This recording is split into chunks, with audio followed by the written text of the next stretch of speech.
मेरे चैनल के सभी श्रोताओं को रजनीश दीक्षित का नमस्कार। आज आपके लिए मेरी एक और लघु कथा लेकर आया हूँ जिसका शीर्षक है भीख। यह लघु कथा कलश के राष्ट्रीय चेतना महाविशेषांक में प्रकाशित हो चुकी है। लीजिए सुनिए लघु कथा भीख। प्रभात भट्टाचार्य को इंजीनियरिंग और प्रबंधन की पढ़ाई खत्म करते ही समुद्री जहाज़ों से देश विदेशों में सामान आयात निर्यात करने वाली कंपनी में बतौर सहायक प्रबंधक पद पर नियुक्ति मिली थी। भर्ती हुए अभी 2 महीने ही हुए थे कि उसे लंदन जाने वाले व्यापारी बेड़े में जाने का अवसर मिल गया। लंदन के स्वानसी बंदरगाह पर उसका जहाज अगले 2 दिन तक रुकने वाला था और बंदरगाह के पास ही उसके ठहरने और विश्राम करने के लिए एक होटल में प्रबंध कर दिया गया था। रात के 2 बज रहे थे। भारत और लंदन के समयांतर के कारण प्रभात की नींद उचट गई थी। वह होटल से सटे बीच पर स्थित रेस्तरां में आ गया। वहां अभी भी भीड़ भाड़ थी।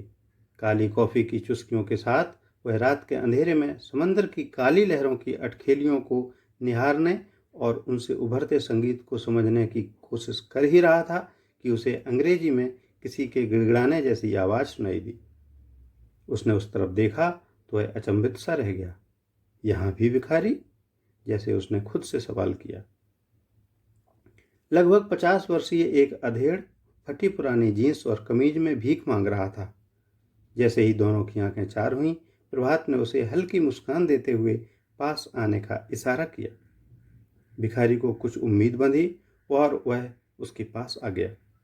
तब तक प्रभात के मन में वे सारे दृश्य घूम गए थे जो उसके स्वतंत्रता संग्राम सेनानी परदादा ने बचपन में सुनाए थे कि किस तरह से अंग्रेजों ने हमारे देश में जुल्म किए थे। सहसा जैसे उसके शरीर में शक्ति का संचार हुआ। उसने अपनी जेब में हाथ डाला और जितने पाउंड के सिक्के थे निकाल लिए। अब तक पास आ चुके भिखारी अंग्रेज की आंखों में भीख की भूख बढ़ चुकी थी और जैसे उसकी लार ही टपक पड़ेगी। प्रभात ने उसकी ओर 4 सिक्के इस तरह उछाले कि एक सिक्का भिखारी के हाथ में और 3 सिक्के खनक की आवाज़ के साथ जमीन पर रेंगते हुए इधर उधर मेज कुर्सियों की ओट में चले गए। भिखारी उन सिक्कों की टोह में घुटनों पर संघर्षरत था। प्रभात के इस काम को पास बैठे अन्य लोग भी देख रहे थे, जिनमें कई विदेशी और भारतीय भी थे। आज एक अंग्रेज को भीख दी और घुटनों पर ला दिया। प्रभात ने यह वाक्य धीरे से इस तरह बुदबुदाया कि उसकी यह बात वहां पर उपस्थित वही लोग सुन सकें जिन्हें हिंदी आती हो। मैं फरहान गुजरात से, मैं जोसेफ केरला का, मैं जोगिंदर लुधियाना तो। जैसे परिचय देते हुए लोग प्रभात की ओर मुस्कुराते हुए आते गए और धीरे धीरे भारतीयों का जमघट लग गया। सभी प्रभात के अंग्रेज को भीख दी वाले वाक्य को समझते और महसूस करते हुए फुसफुसा रहे थे और आनंदित थे। प्रभात को ऐसा लग रहा था जैसे उसके चारों ओर भारत खड़ा था।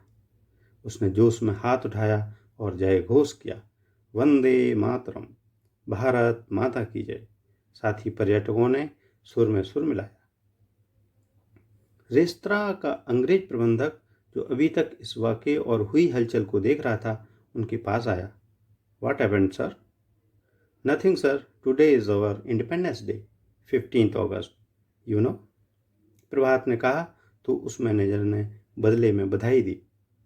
इधर हिंदुस्तान में चमकीली सुबह हो चुकी थी। लाल किले की प्राचीर से प्रधानमंत्री का उद्बोधन होने वाला था और उससे पहले राष्ट्रगान बज रहा था, जन गण मन। लघु कथा समाप्त हुई।